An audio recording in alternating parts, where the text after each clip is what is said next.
rosa que no sé dónde plantar. Y aunque la vida me duela y sus espinas hieran, yo no la voy a soltar. Se apareció entre nosotros y hasta el sol lo celebró. Ella es la reina del cielo y a sus pequeños llama para enseñarnos su amor.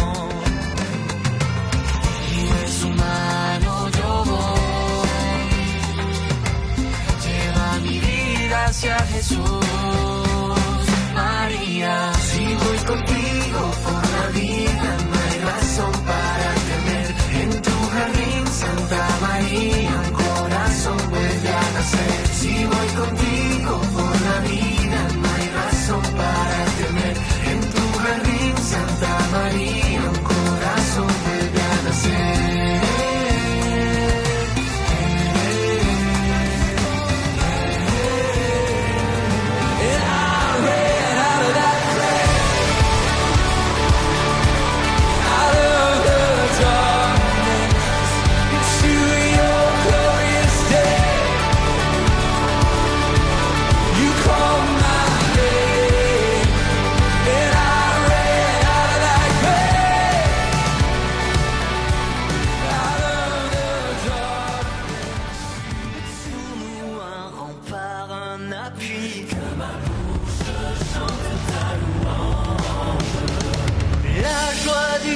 Vient de toi, ô Seigneur. Que ma bouche chante ta louange. Notre confiance est dans ton nom très saint. Que ma bouche chante ta louange. Sois loué, Seigneur, pour ta grandeur. Sois loué pour tous tes bienfaits. Gloire à toi, Seigneur, tu es vainqueur. Muestra al mundo el triunfo de tu inmaculado corazón.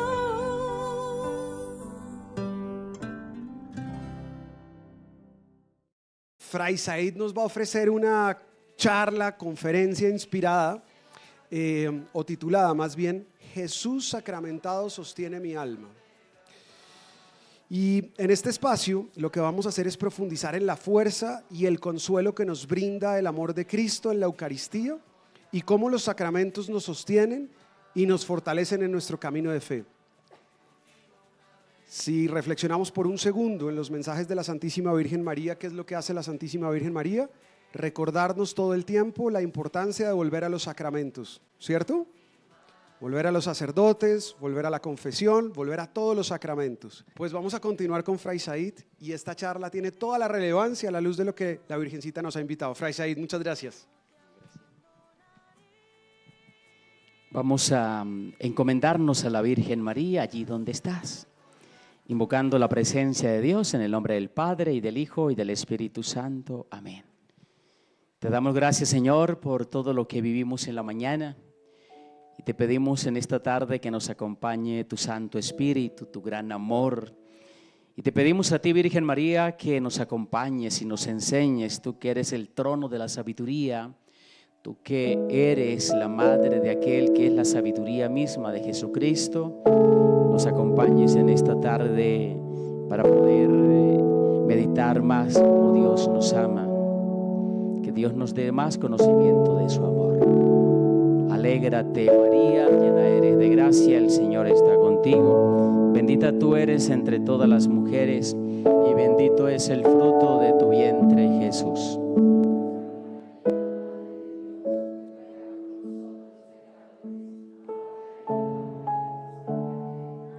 Gloria al Padre, al Hijo y al Espíritu Santo.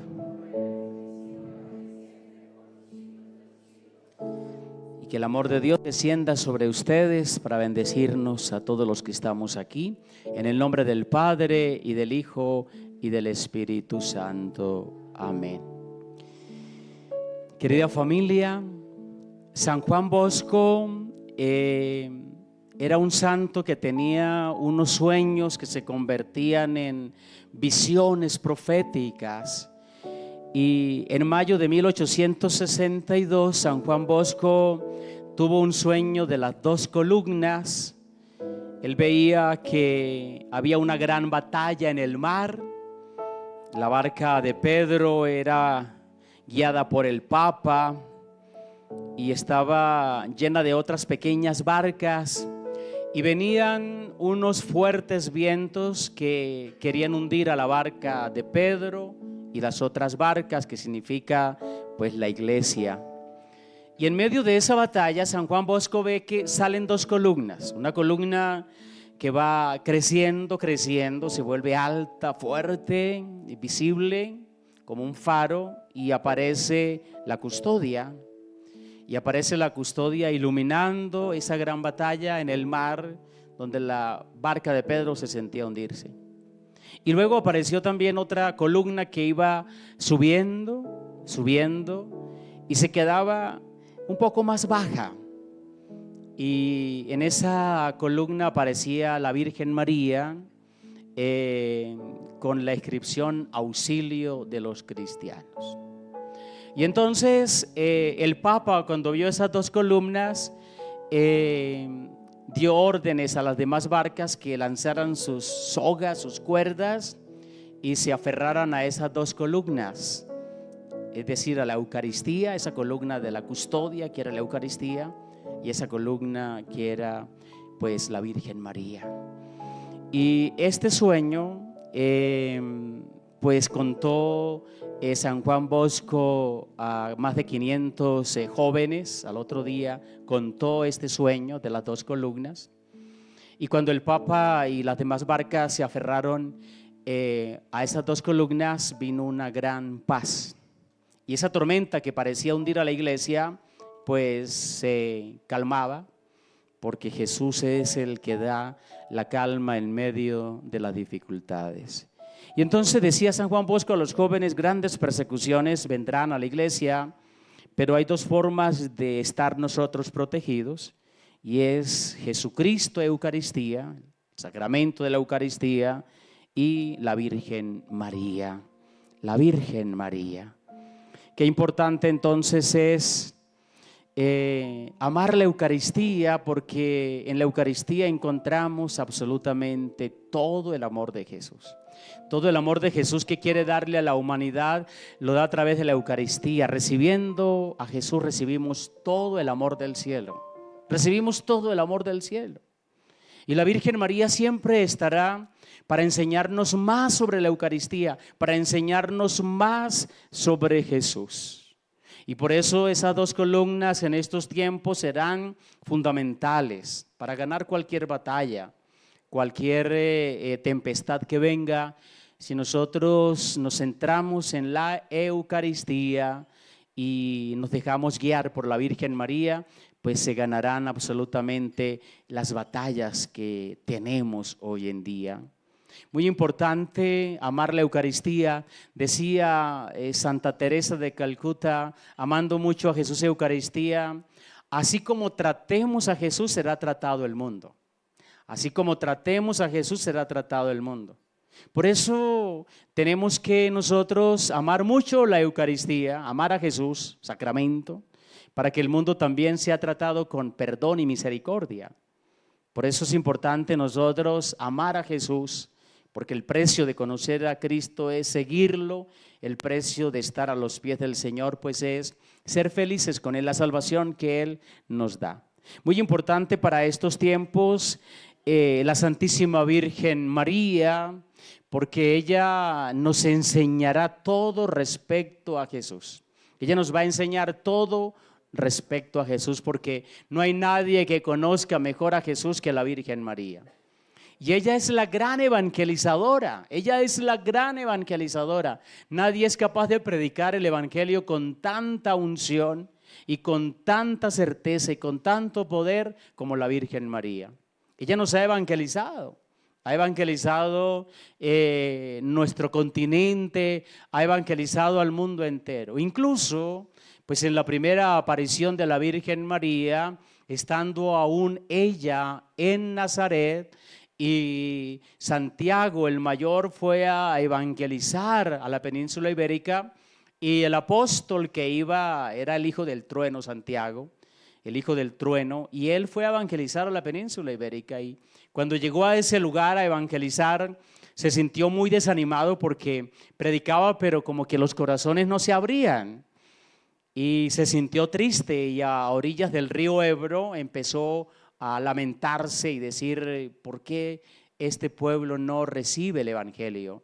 Y se sentía, digámoslo así, desanimado, casi derrotado. Imagínate, el apóstol Santiago, el hijo del trueno, el que fue a evangelizar a esa tierra, pues se sintió cansado y se sintió que ya no podía, y se sentó como muy triste a llorar en el río Ebro.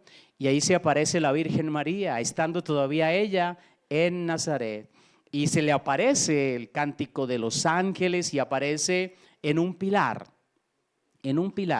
Nuestra Señora del Pilar. Esa es la primera aparición aprobada por la iglesia, donde María se le aparece al apóstol para decir: no te desanimes, sigue anunciando el evangelio, yo te voy a ayudar, construye aquí una iglesia para adorar a mi hijo, y aquí yo te ayudaré. Y ese lugar donde fue hostil empezó a tener una gracia muy especial de recibir el evangelio. Por lo tanto, la Virgen María es la que prepara el corazón para que podamos amar más y más a Jesús. Y el triunfo de su corazón, que muchas veces hemos escuchado, es el triunfo de su corazón, es que en todos los corazones reine Jesús, que todos los corazones conozcan a Jesús. Y la Virgen María, por ejemplo, en el siglo XI se le apareció a San Bernardo de Claraval, y mostrándole a Jesús le decía: ámalo y haz que los demás lo amen. Y esa ha sido la tarea que la Virgen María siempre nos va a encomendar: amar mucho a Jesús y hacer que los demás también lo amen. Y San Bernardo de Claraval, doctor de la iglesia, pues comenzó a amar tanto a Jesús y hacer que los demás lo amaran. Escribió unos sermones hermosísimos y fue un gran predicador tanto de Jesús como de la Virgen María. Por lo tanto, la Virgen María es la gran predicadora, la que sabe predicar el evangelio de una manera muy especial. Y es que en la historia de la Virgen María, que es una historia de salvación, vemos, por ejemplo, cuando Dios decidió ya hablarle al ser humano, pues Dios va a la casa de María. Recordemos que Zacarías tuvo que ir al templo de Jerusalén para que el ángel Gabriel le hablara y le comunicara pues la gran noticia de que ya los tiempos se estaban cumpliendo, y que en la casa de Zacarías e Isabel iba a nacer el gran profeta. La gran profecía tendría el cumplimiento, es el precursor, Juan el Bautista. Y Zacarías tuvo que ir al templo para recibir esa revelación, porque era sacerdote y fue al templo, a la Santa Santorum, y allí tuvo esa visión cuando el ángel Gabriel le reveló que ya los tiempos se habían cumplido y que Dios iba a cumplir todas las promesas del Antiguo Testamento. Pero Dios, que se comunicaba en el templo, decide ir a la casa de María. Dios va a la casa de María. Zacarías va al templo, en cambio lo contrario es que la Virgen es visitada por Dios a través del ángel Gabriel también. El ángel Gabriel va del templo, sale del templo cuando le revela a Zacarías, y va a la casa de María. Y en la casa de María entonces pues ocurre un diálogo que tuvo consecuencias para toda la humanidad, porque en ese diálogo del ángel Gabriel y la Virgen María desarrollan todos los acontecimientos. El último profeta del Antiguo Testamento fue Malaquías, y habían pasado ya 400 años del profeta Malaquías hasta que el silencio de Dios ya se vuelve diálogo, y con María Dios va a dialogar. Un diálogo donde se va a generar para la humanidad una historia de salvación. Y el cielo estaba pendiente de lo que María iba a decir, del diálogo de Dios y del ser humano. Todo el cielo estaba a la expectativa, dicen San Bernardo de Claraval. Todo el cielo estaba a la expectativa del diálogo de Dios con la Virgen María. Y Dios pide permiso a la Virgen María. Ese es un caso extraordinario, un caso tan hermoso. Y cuando María dice sí, pues allí ocurre todo un acontecimiento. Dios empieza a salvarnos en el momento donde María dice sí. Porque María dice sí y el Espíritu Santo viene sobre la Virgen María, la cubre con su poder.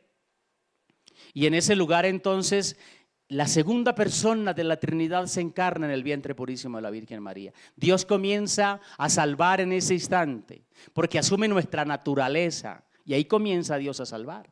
Cuando asume nuestra naturaleza, empieza a restaurar la naturaleza humana, a restaurar para que se una lo humano y lo divino. Es un momento maravilloso. Y por eso esta gracia de la Santísima Virgen María de decir sí, desarrolla todo un acontecimiento en ella. Ese amor la habita, la Trinidad la habita completamente. El amor de Dios Padre que ha creado a su hija más predilecta es la Virgen María, el orgullo de nuestra raza. Y entonces la habita Dios Padre y la habita el Hijo y la habita el Espíritu Santo absolutamente. Y cuando María recibe esta gracia tan especial, ¿qué hace la Virgen María? Sale deprisa a encontrarse a la casa de Isabel, porque es en comunidad donde mejor reflexionamos la obra de Dios. María va a reflexionar este misterio, no ella sola, no, sino que va a buscar a su prima Isabel, y en la casa de Isabel es donde se va a reflexionar este acontecimiento tan desbordante. Y la casa de Isabel se reúnen dos mujeres que van a ser merecedoras de las grandes promesas del Antiguo Testamento. Y en María absolutamente se cumple todas estas promesas del Antiguo Testamento. Y Isabel, cuando ve a la Virgen María, resalta el valor más grande de María y es la fe. Dichosa tú que has creído. Es que la fe produce alegría, nos produce alegría el creer, el tener fe, porque nos va moviendo la esperanza y el amor, las tres virtudes que nos da el Espíritu Santo. Por lo tanto, es importante saber que en la casa de Isabel, Isabel es la que proclama que María es dichosa porque ha creído, ha creído y por eso es dichosa. Es una bienaventuranza. El creer se convierte en una bienaventuranza. Dichosa tú que has creído. Y en la casa de Isabel entonces aparecen las palabras más bellas a la Virgen María, las palabras más bellas que le dice a Isabel, que son la inspiración del Espíritu Santo, porque es el Espíritu Santo el que le inspira a Isabel cómo tiene que hablar sobre María.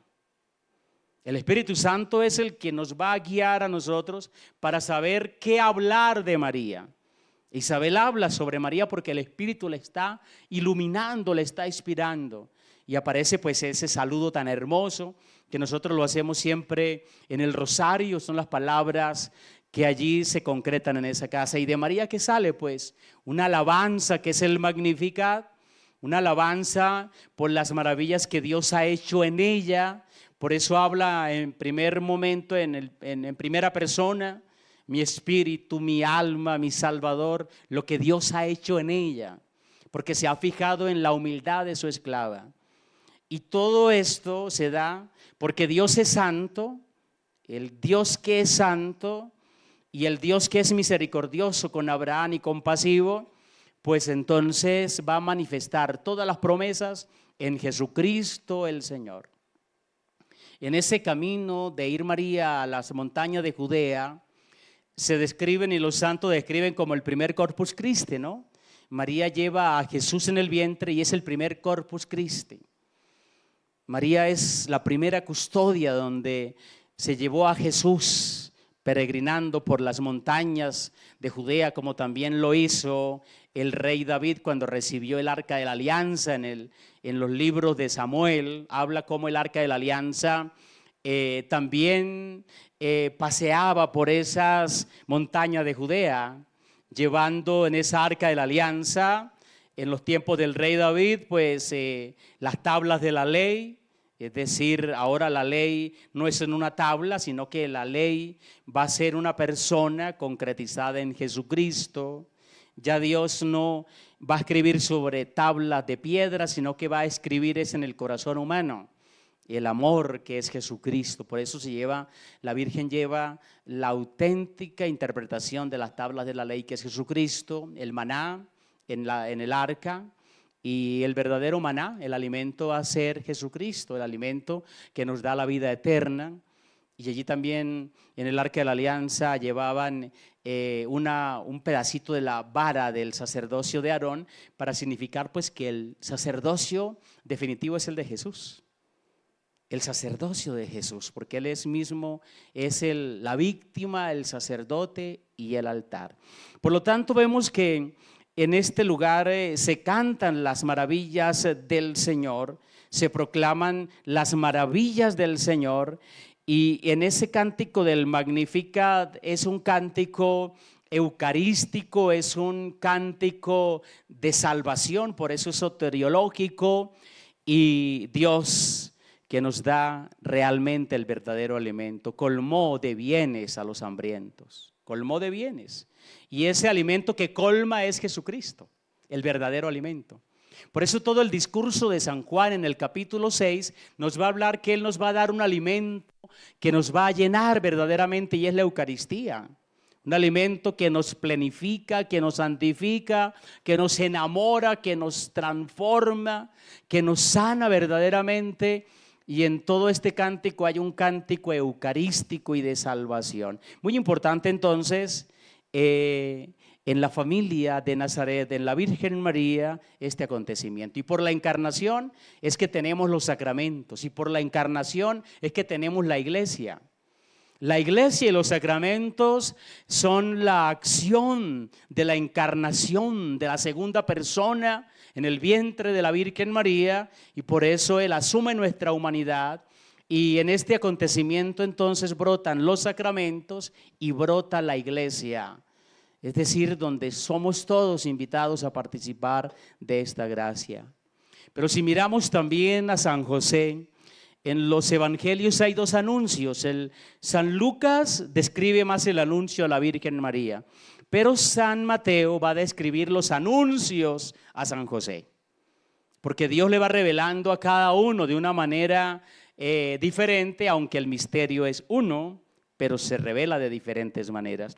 Y recordemos muy bien que a San José el ángel se le manifiesta en sueños. Pues a María le habla directamente, cara a cara el ángel, pero en San José la manera es a través de los sueños. Dios le habla a través de los sueños a José. Y en el primer sueño, recordemos, es donde Dios le dice: recibe a la Virgen María, a quien tanto amas, y no te divorcies, porque él ya estaba pensando en no asumir la responsabilidad porque tenía dudas, pero era un hombre justo, era un hombre bueno. Y el ángel le dice: José, hijo de David, no temas recibir a María como esposa, y le comenta y le habla sobre todo el plan de Dios que se cumple en María. El Espíritu Santo vino sobre María para que ya el verdadero Mesías, el hijo de David, que es un título que se le da a Jesús porque es el que va a liberar realmente a la humanidad, es el que está en el vientre de la Virgen María. Y en ese primer sueño, Dios le pide que asuma la familia, que asuma ese matrimonio. Es que en la Biblia está guiada por 3 matrimonios. Está guiada por 3 matrimonios. El primer matrimonio fue el de Adán y el de Eva. Y ese fue el primer matrimonio. Y ese primer matrimonio Dios les dio una gracia especial, los bendijo. Y en esa bendición Dios les dice: sean fecundos, multiplíquense. Es decir, den vida. Y esa es la gran misión que tienen los matrimonios, dar vida. Y esa vida solamente la da un hombre con una mujer. Por eso el plan de Dios es perfecto, hermoso. Y la gran bendición que Dios da es: den vida. Y Dios suelta esa responsabilidad al hombre y a la mujer, dar vida. Y el primer matrimonio entonces, inmaculado, porque tenían la gracia santificante, al igual que María, pues era una gracia donde daba vida. Y esa fue la gran bendición de Dios, dar vida. Que ni siquiera el pecado tan horrible del pecado que ocurrió no detuvo esa bendición en el ser humano. El pecado no detuvo esa gran bendición de Dios de que los padres dieran vida. Dieran vida. La envidia del Satanás no detuvo que Dios siguiera dando vida. Y recordemos que es Dios el que da el alma, y esto lo explica el Catecismo de la Iglesia, Santo Tomás de Aquino, que en el momento donde somos concebidos en el vientre de nuestras madres, Dios sopla y Dios da vida. Dios da vida en cada alma, dándonos el alma la da Dios. La vida nuestra la dan nuestros papás, pero el alma la da Dios en cada persona en el mundo. Dios da el alma. Dios siempre está trabajando. Dios siempre está creando. El alma humana la da Dios en el momento de la concepción. Es hermoso, es un misterio de amor. Y el alma está hecha de amor. Y ahí tenemos la imagen y la semejanza de Dios. Entonces miren que ese fue el primer matrimonio donde aparece en el libro del Génesis. Pero otra familia, el matrimonio de la familia de Nazaret, de la Virgen María y de San José, es donde se va a dar una gracia de redención. En una familia. La familia fue herida por el pecado, pero es en una familia donde Dios va a redimir. Y escogió el matrimonio. Escogió esa gracia del matrimonio. ¿Para qué? Para restaurar al matrimonio que había sido herido. Tenía que ser de la misma manera a través del matrimonio. Y entonces el primer sueño que tiene José es: no te divorcies. Acepta a la Virgen María. Y cuando el ángel le habló, José supo hablar el mejor lenguaje, la obediencia. Pues José no dice nada en ninguna parte del Evangelio, pero dice el Papa Francisco, sabe realmente hablar un lenguaje, y es el lenguaje de la obediencia. Todo lo que le dice Dios a San José lo hace inmediatamente. El segundo sueño es: salva a tu familia. Toma al niño, llévalo a Egipto porque Herodes quiere matarlo. Y San José entonces es el que tiene esa gracia de salvar a la familia, de proteger a la familia, de custodiar la familia, como también custodia a la iglesia. Es el que protege a la iglesia, el que protege a la familia. Segundo sueño: salva a tu familia, y el lenguaje de la obediencia. El tercer sueño que aparece en el Evangelio de San Mateo, Mateo 2, el tercer sueño es: vuelve a la tierra sagrada de donde ha salido. A la muerte de Herodes, el ángel le dice que vuelva otra vez. Por eso los movimientos de la Sagrada Familia son los movimientos pues de la vida humana, del corazón humano. Todo está en movimiento. Dios todo lo creó en un movimiento. El ser humano siempre está en movimiento, en búsqueda, en conocimiento. Y la Sagrada Familia nos hace sentir a nosotros cómo la vida espiritual es movimiento, ¿sí? Es ir de un lugar a otro. Y ustedes que vienen de diferentes lugares, ya han llegado a esos lugares porque Dios pues tenía una misión, un proyecto. Y allí entonces recordemos a Abraham, el padre de la fe, donde Dios le dice a Abraham: sal de tu tierra y te voy a mostrar una tierra que te voy a dar a tu descendencia, te voy a mostrar. No le dice cuál es la tierra, sino que Abraham tiene que saber escuchar para ir escuchando a Dios, y Dios le va mostrando. Y Abraham no sabía dónde tenía que ir, pero sí sabía lo que tenía que hacer. Y lo que sabía hacer era adorar a Dios. Abraham, donde iba escuchando a Dios, iba construyendo un altar. El capítulo 12, 13 y 22 del Génesis nos muestra a Abraham haciendo lo que mejor hacía: escuchar a Dios y hacerle un altar para adorarle. No sabía dónde tenía que ir, pero sí sabía lo que tenía que hacer. Y tal vez a muchos de ustedes les ha pasado eso en su historia. No saben a dónde Dios los va a ir llevando, pero ustedes sí saben lo que tienen que hacer. Y es ser familias de fe, personas de fe, adorar a Dios. Y donde Dios te vaya llevando, vas construyendo también o vas estando unido a un altar, y ese altar es Jesucristo, Eucaristía. Por lo tanto, San José sabe entonces volver a la tierra, y entonces cuando vuelve otra vez decide irse a donde. El cuarto sueño es donde José pues va entonces a la provincia de Galilea y se estableció en una población llamada Nazaret. En una población que bíblicamente pues no tenía gran relevancia, pero esa fue la tierra que escogió la Sagrada Familia para vivir. No tenía mucha relevancia para el Antiguo Testamento, lo más importante era Jerusalén, pero pues Nazaret no, pero allí fue donde la familia decidió quedarse. Y a veces uno dice, bueno, pero ¿qué voy a hacer en tal lugar? Pero eso no tiene ninguna relevancia. No, Dios tiene una relevancia muy grande. Dios tiene una mirada lógico más amplia que la nuestra. Y entonces allí, pues José se va a quedar en esa tierra de Galilea, y por eso Jesús va a ser llamado el Nazareno.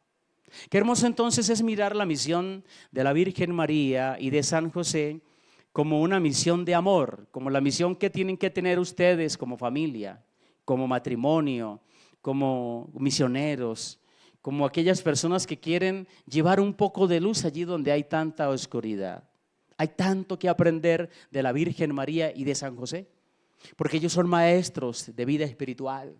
Ellos nos van a enseñar tanto el misterio de Dios que ellos nos ayudan a comprender, a desmenuzar de una manera el misterio de Dios tan hermoso. Y la Eucaristía para nosotros debe ser lo más importante, lo más central. Es que sin Jesús no vamos a poder vivir.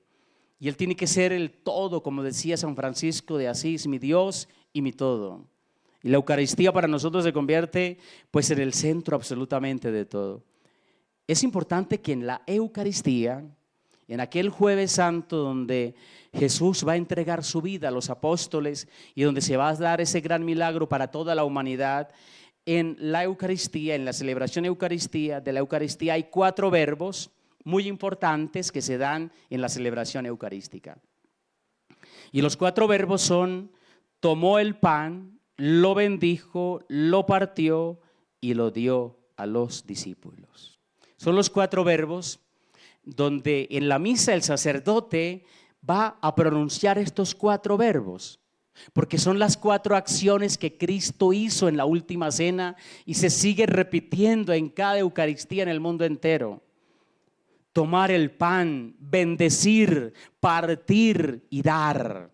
Es muy importante estos 4 verbos. Y estos 4 verbos indican también momentos importantes. Tomar el pan en las manos.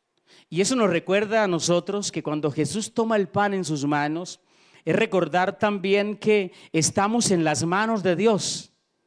Jesús toma el pan en sus manos, como también toma nuestra vida, como también toma nuestra historia, como también toma nuestro corazón. Es como el alfarero que toma el barro y en ese barro dócil va haciendo toda una obra de arte o va haciendo toda una obra. Pues también así somos en las manos de Dios. Dios siempre nos tomará en sus manos. Eso es muy importante. Y la referencia a tomarnos en las manos, pues es una referencia que utilizaron mucho los profetas, como Isaías, como Jeremías, cuando el Señor nos toma en sus manos y nos acaricia como una madre acaricia a su hijo. La ternura de Dios para tomarnos en sus manos, así como una madre que ama a su hijo, lo toma en sus manos y lo protege y lo acaricia. Es la referencia que Isaías y Jeremías encontraron para hablar también así del amor de Dios. Un Dios que nos ha tomado en sus manos para crearnos, para soplar su aliento, darnos su imagen y semejanza. Entonces, cuando el sacerdote toma el pan, es lo mismo que hizo Jesús. Toma el pan, así como Dios Trinidad toma el barro en el Antiguo Testamento para crear, También toma el pan, porque allí va a crear algo maravilloso y es Dios mismo dándose como aliento para entrar en nosotros. Si en el Antiguo Testamento Dios sopló sobre el barro, sobre ese muñeco de barro que había creado y sopló aliento, insufló para dar vida, también la Eucaristía es la presencia del aliento de Dios, de la Trinidad en la Eucaristía para darnos a nosotros una vida, pero una vida que no se acaba, que no se termina, que es para la eternidad y es el amor. Y el Señor bendijo el pan. Qué hermoso. Y la primera persona que a nosotros nos ha bendecido es Dios. Dios es la primera persona que nos ha dado su bendición, porque con su bendición es que tenemos vida. Entonces la primera persona que nos bendijo a nosotros cuando nos tomó en sus manos fue Dios. Y luego nuestros papás que nos llevaron a la iglesia para ser consagrados, para ser bendecidos en el templo. Pero Dios es el primero que nos bendijo. Y lo que hace entonces Jesús es bendecir. Qué hermoso es cuando Dios nos bendice. Y la bendición es la presencia de Dios en cada uno de nosotros, nos bendice. Y el Señor entonces, ¿qué hace con ese pan que toma en las manos? Con ese pan que bendice, lo parte. Sugiere también que nuestra vida a veces, así como la Eucaristía se parte en varios pedazos, medianos, grandes, así también somos nosotros a veces quebrantados. Nuestra vida también es partida de ese momento, es quebrantada también en muchos momentos. Y esas son las situaciones que vivimos de una enfermedad, de algo que nos hiere el corazón y a veces quedamos quebrantados de esa manera, fracturados de esa manera. Pues la Eucaristía también es eso, se parte, se fractura en pedazos para que el Señor también sabe comprender nuestras fracturas. Mirar también nosotros a veces cómo quedamos partidos en nuestro corazón, ¿no? Como una jarra, como una olla que cae en 1000 pedazos. Y el Señor comprende eso porque también eso sucede en la Eucaristía. Se parte el pan para decir que Jesús también se parte para nosotros, conoce el dolor. Y se fragmenta también estando Él totalmente, pero para saber cuáles son nuestras fracturas. Y luego entonces parte ese pan y finalmente da ese pan diciendo: tomad y comed todos de él. Da ese pan. Esto es mi cuerpo, es mi sangre y esto es algo maravilloso. Por lo tanto, miren ustedes que la Eucaristía es un misterio que nos desborda. Es un misterio que nos desborda. Y toda la liturgia de la iglesia es para adorar a Jesús y Eucaristía. Para adorar a Jesús y Eucaristía. Toda la liturgia es adoración a Jesús y Eucaristía. Y entonces son tiempos donde debemos valorar a Jesús, que está con nosotros, que se queda con nosotros, que entra en nosotros. Qué hermoso misterio de encuentro. Y nosotros lo que tenemos que hacer es pues celebrar ese misterio, adorar ese misterio, contemplar este misterio, adorarle. San Agustín de Hipona decía: adoramos a quien comulgamos. Adoramos a Jesús y lo comulgamos y lo volvemos a adorar. Por eso la adoración eucarística es tan hermosa, porque la adoración eucarística no está dividida o separada de la Santa Misa. La adoración eucarística que hacemos en la iglesia es continuación de la acción de gracias cuando recibimos a Jesús y necesitamos adorarlo. Y por eso la adoración eucarística es eso. Adorar a Jesús cuando lo recibimos en la Eucaristía. Y por eso la hora santa es eso. Es una continua adoración que se da después de cada Santa Misa. Y eso no está separado, no. La adoración eucarística está unida a la Santa Misa. Y adoramos a Jesús porque allí está. Y porque allí se encuentra. Y por eso se queda en el sagrario. Para ser adorado y también para alimentar a los enfermos. Para ser adorado, porque es el lugar donde te espera, donde te irradia Él de su amor y de su gracia, Qué importante es la adoración, sobre todo porque en la adoración eucarística, que es la continuación de la comunión, la adoración eucarística es la continuación de la comunión, recibimos la gracia de Dios. Y la gracia es la presencia del Espíritu Santo, que es gracia santificante. Entonces, en la adoración eucarística, que es la continuación de la comunión, nosotros recibimos la gracia de Dios, es ser iluminados por Él, irradiados por sus rayos de luz. Y cuando contemplamos a Jesús en el sagrario, Él nos empieza a sanar el corazón, nos empieza a alegrar la vida, nos empieza a clarificar nuestra misión, nos empieza a decir que Él está con nosotros todos los días, que nunca nos separará, que nunca se irá de nuestro lado. Y entonces vamos desarrollando un enamoramiento de Dios muy grande, un enamoramiento de Dios muy grande. Como por ejemplo un San Charles de Foucault, el gran adorador de la Eucaristía en el desierto del Sahara, donde duraba todo el tiempo en adoración. Y cuando le preguntaban a él que cuál era la mejor adoración que se podía hacer, y él decía, la que se hace con todo el amor. Y cuando le preguntaban cuál es la mejor oración, la que se hace con todo el amor. Porque es que la oración es un diálogo amoroso con aquel que sabemos que nos ama, como lo definió Santa Teresa. Es un diálogo de amor. Y en el sagrario, en la adoración eucarística, vamos encontrando un diálogo con aquel que tanto nos ama. Es que si lo buscáramos más, si estuviéramos más tiempo con Él, y entonces Él curaría nuestras heridas, nos diría, como dice el Evangelio de San Mateo capítulo 11, versículo 26, vengan a mí los que están cansados y agobiados, que yo los aliviaré. Y Él está ahí para ayudarte a llevar tus cargas, para ayudarte a que tu corazón tenga paz en medio de tantas pruebas que tienes. Y entonces en la adoración eucarística vemos cómo Dios nos va quitando las cadenas que nos oprimen, cómo Dios nos va enseñando a vivir en la libertad de los hijos de Dios y cómo el deseo de agradarle al Señor nos lleva al sacramento de la confesión para que nuestro corazón se llene de la gracia santificante y cómo a través de la confesión el Señor va sanando nuestro corazón herido. Y nos va mostrando un torrente de luz que llega a nuestros corazones y ahí alcanzamos una plenitud y una alegría muy grande.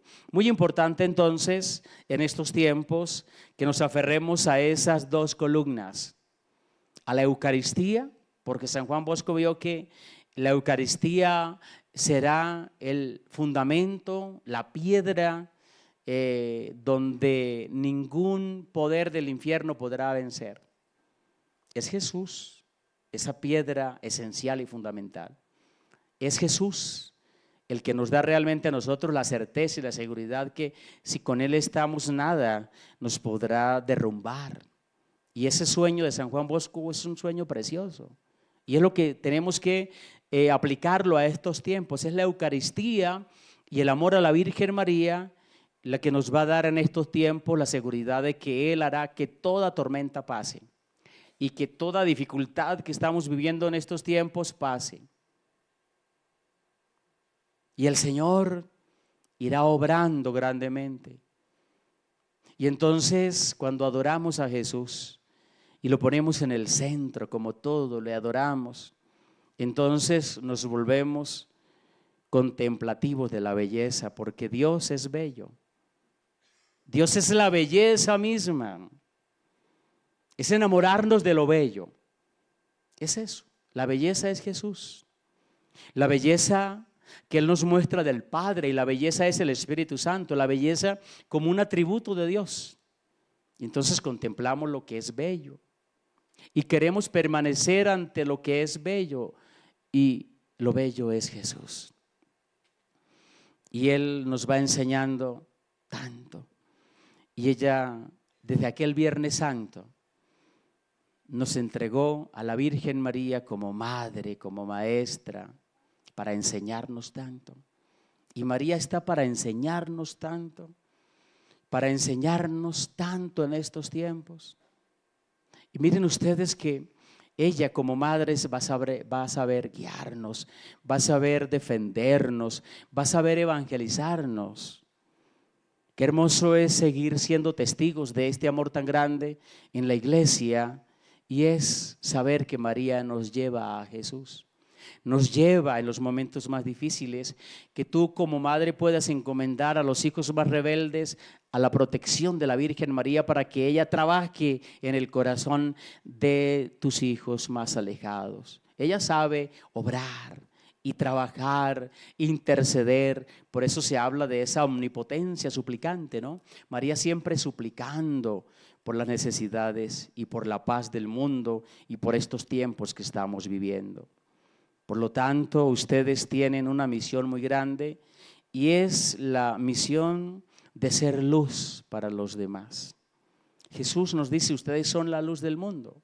El Señor nos da esa gracia, ser luz para los demás.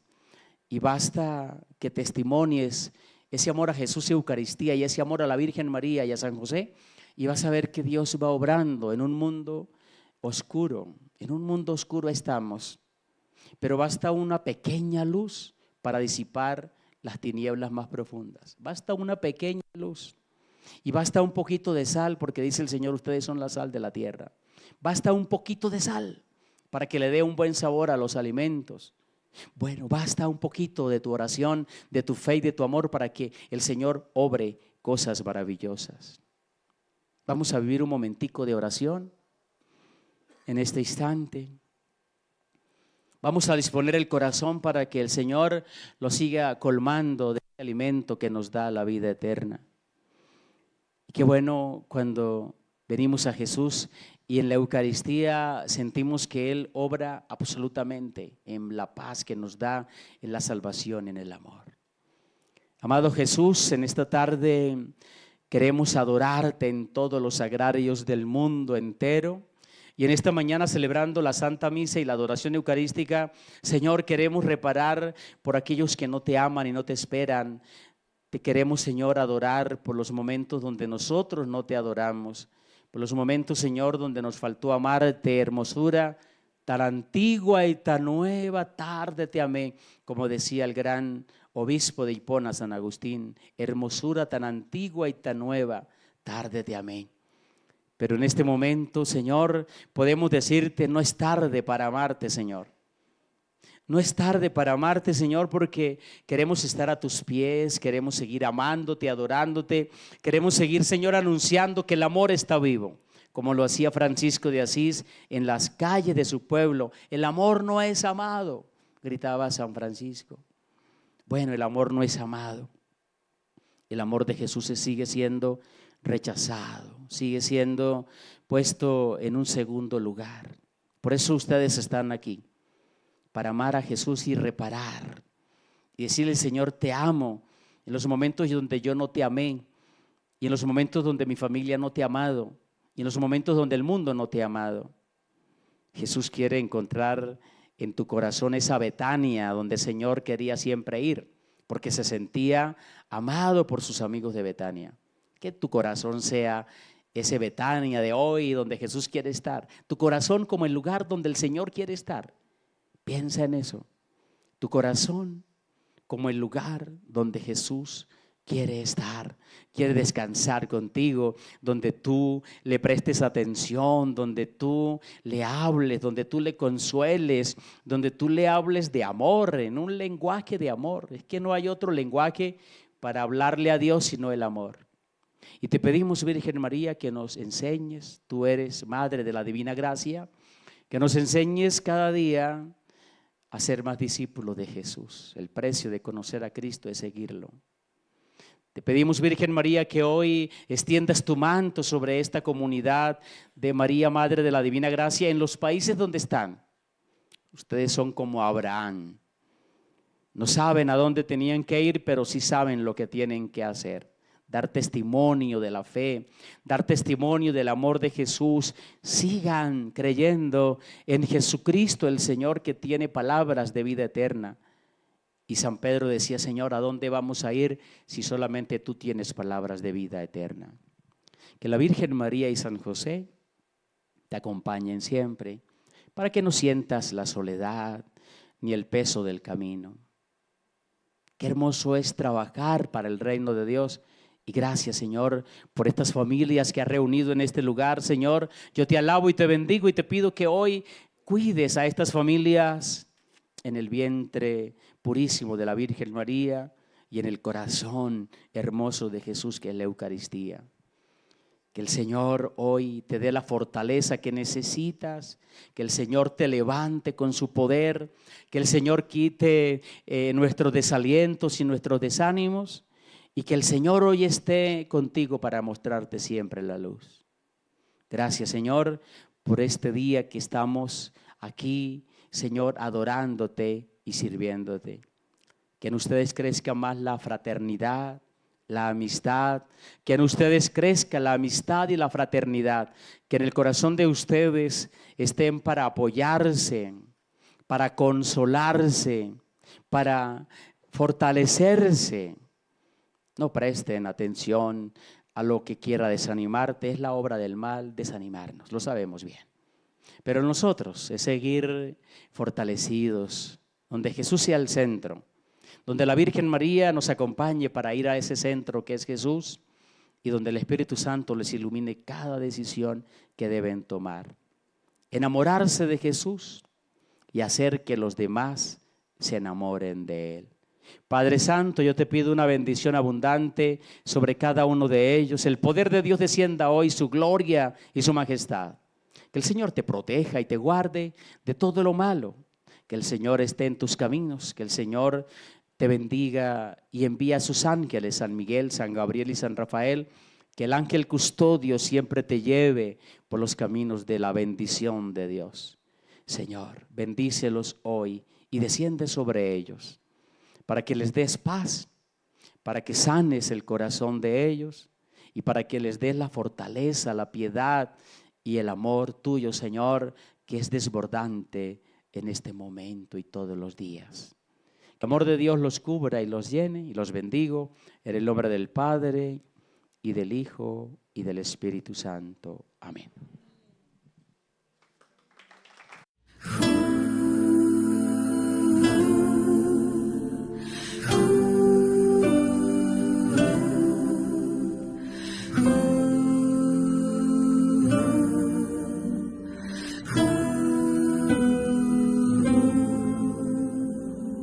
Voy de tu mano, María, y tus palabras me guían. Tu manto envuelve